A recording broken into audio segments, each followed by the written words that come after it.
like to think all this is covered by water most of the time. It's all just like cracked and it looks like some dried out salt pan. Here we have water forget-me-nots. They've just seeded themselves here. Very nice. And then this is a look like a buttercup. It's a bog buttercup. So it's got different leaves, you see. So buttercups have normally. There's an ordinary buttercup. There's its leaf there. And there's loads of different types of buttercup. Ranunculus.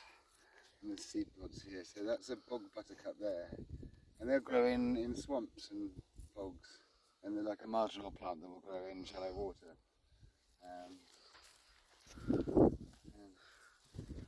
This is either bedstraw or woodruff. It's one of those two. I'm sure it's in the Gallium family, like goosegrass, that sticky grass stuff.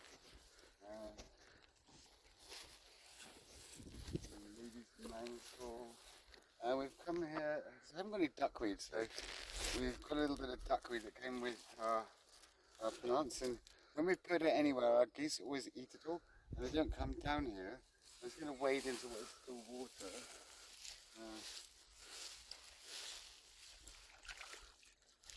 Just put the duckweed here. There's only a few bits, but that should be what it needs.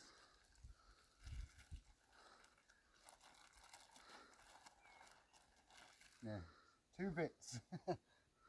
2 bits. So maybe grow. If it likes it, it will grow.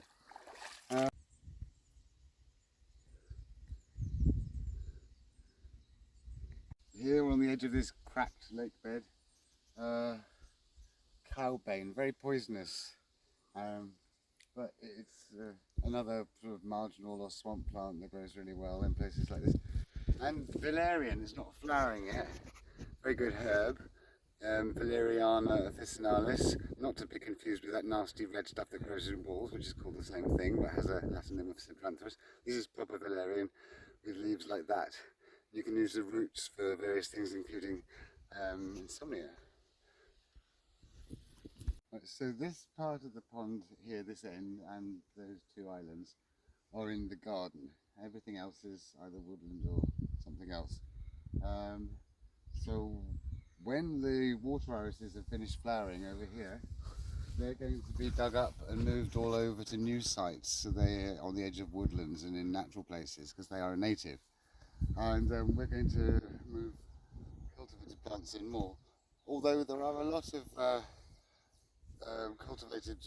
a lot of plants that are grown in ponds which are native, which are very good, like these ragged robins, these pink ones. They're native, but they're quite rare in the wild, and they just flower for ages and they're stunning, so they're very commonly grown in gardens. But the wild iris, I'm going to move them further away into the wild areas. We're going to have more colourful irises in the garden. And we also want to increase the amount of pond plants, particularly native pond plants, in the whole pond. So here we've got some rather pitiful specimens which arrived from eBay. I don't think they were getting 5 stars. This is a purple iris. I'm going to put that somewhere in here.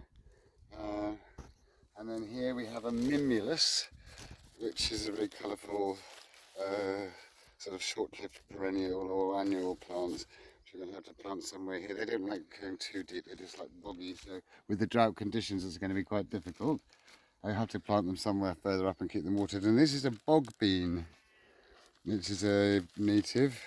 It sort of grows and trails along and roots in, and it has these nice white flowers in the summer. So, and they're going to be planted somewhere over here.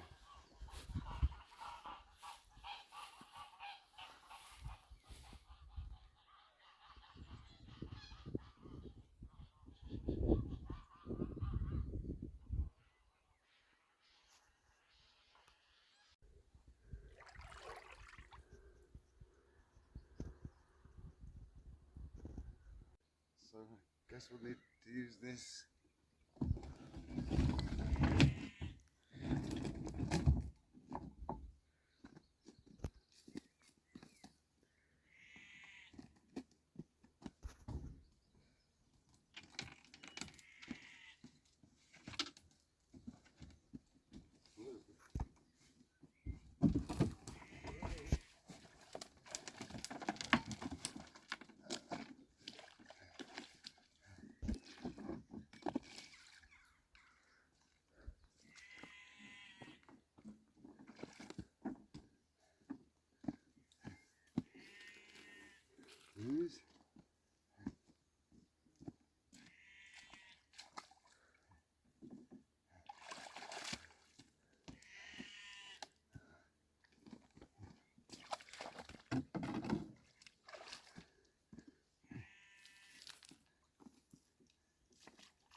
And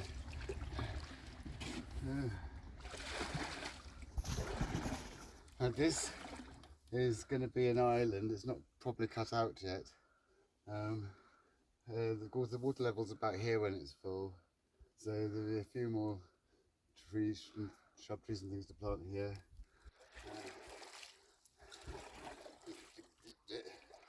Can't see much of a sign of the fish, but we know by the water being cloudy like this that the fish are happy, because they love digging up mud from the bottom.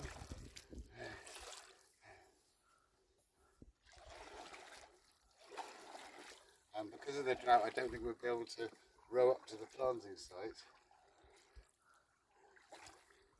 Ooh.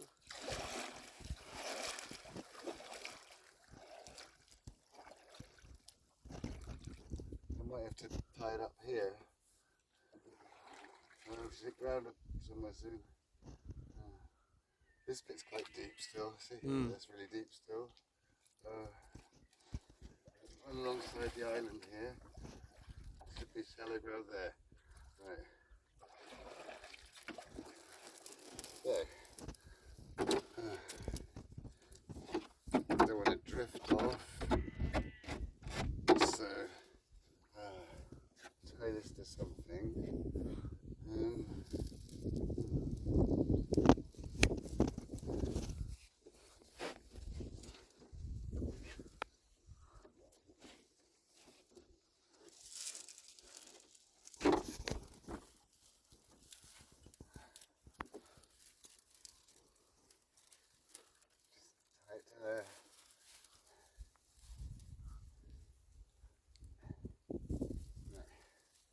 And should be able to just step in here. Shouldn't be too deep. Okay, that's great. And I'll take these with me and go over here.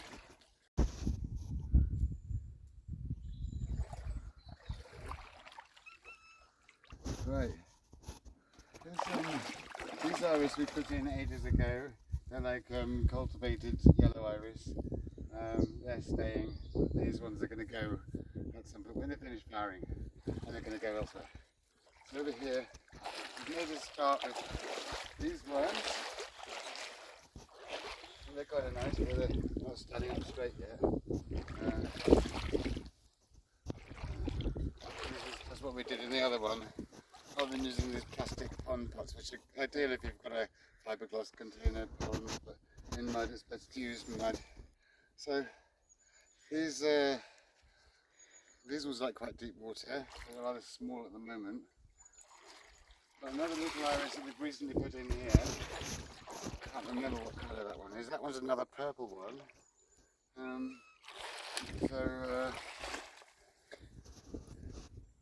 suppose that could go in here. Just make a hole in the mud, squish it in. Normally this would be underwater here, so I will have to keep splashing it every day, like that one.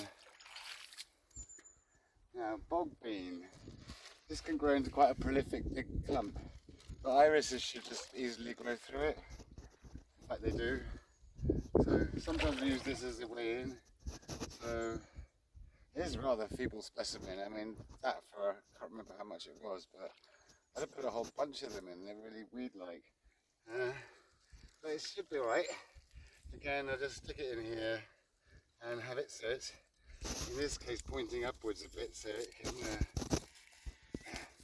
so it will not be too far from the shallow water when the pond fills up. And last but not least, there's two mimulus. These don't like to go as deep. I'm going to just put them here somewhere.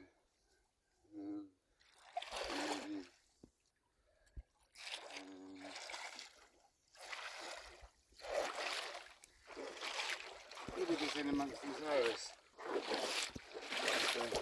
There, it gets deeper here. Right, there's a nice soil. I should just find some nice soil somewhere. They do like a sun. They like sun. How about over there? Is that too deep? No. I think that might be a bit too. Maybe right there. Oh, I'm thinking. Sun comes from over there. That's not ready yet. Here.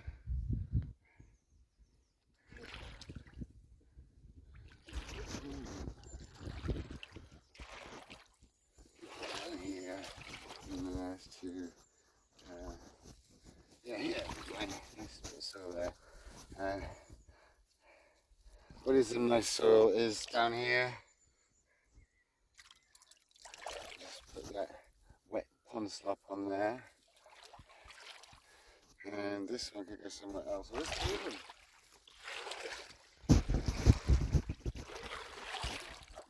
I think I could put the little one in with this iris.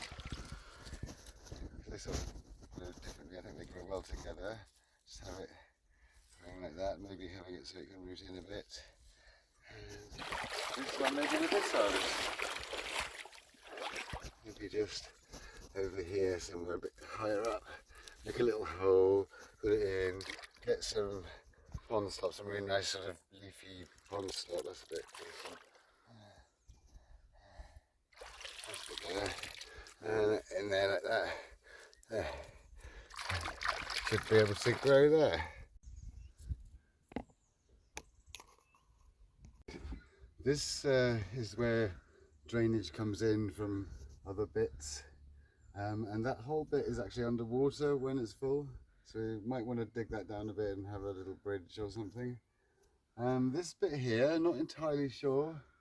There's topsoil up against there which we can use, and we've landscaped a bit. It's very good shelter from the wind. I've just got to rescue a cat a minute. Just, got to go rescue a cat, although it doesn't really need rescuing because it got itself there itself. Here's Oro. We're actually going to get on the boat this time.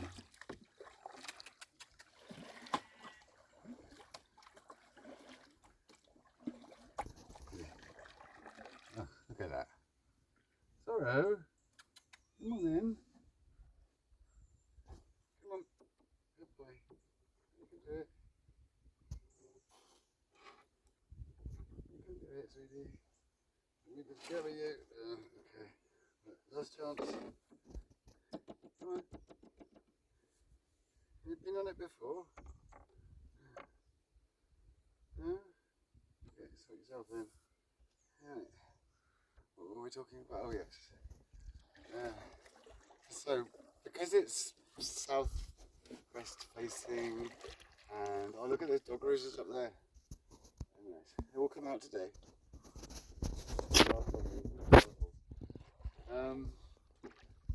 So we're thinking of what to put here because it is very sheltered, and we were thinking maybe almonds and figs and perhaps some of those hardy European olive trees, just to have a sort of like a productive thing that's a bit subtropical possibly.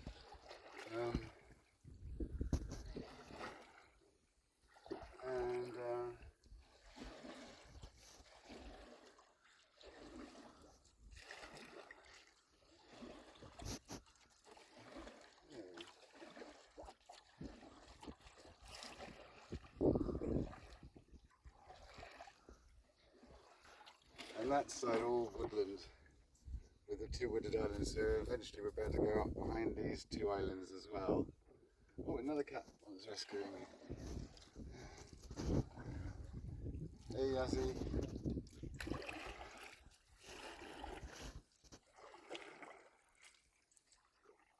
Come in. Good girl. There we go. Whoa.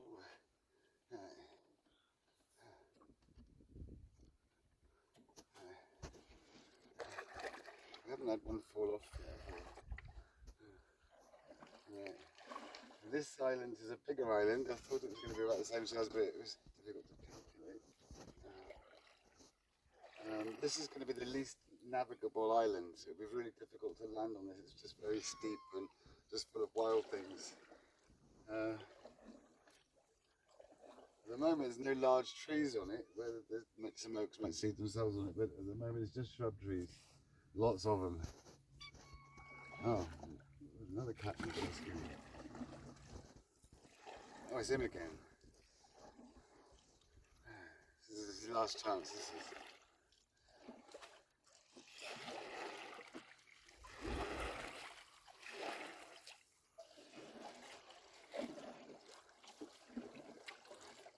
So there's a bit of the gap between those two islands. We've got to row up there eventually. We have to do that with a pickaxe though. It's going to take some time. But we did all this end with pickaxe and buckets and wheelbarrows. I think we're hitting our ground anyway. If your aim is to beat us, sorry, then you might have got your wish. Right, come on. Whoa.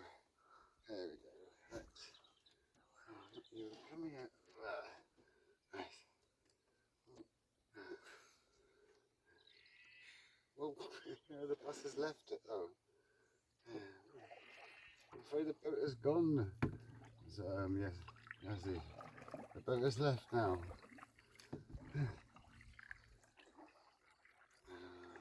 Oh, the iris.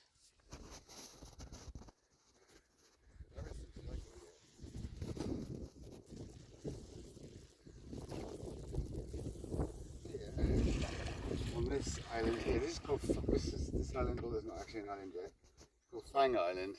It's just named after a cat that's buried here. And it's like a little central valley going up it. See, with the ragged robins.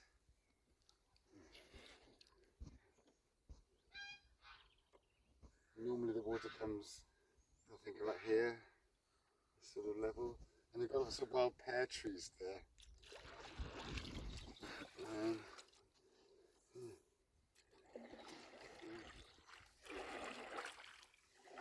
This is, of course, one place where we can put a lot of wild iris. And this shelf over here where Yazzie sat, that'll be all underwater, so that can all be iris, but that'll be cultivated iris, because that's the garden. You see the Philadelphus and the Stolbitz all coming out there?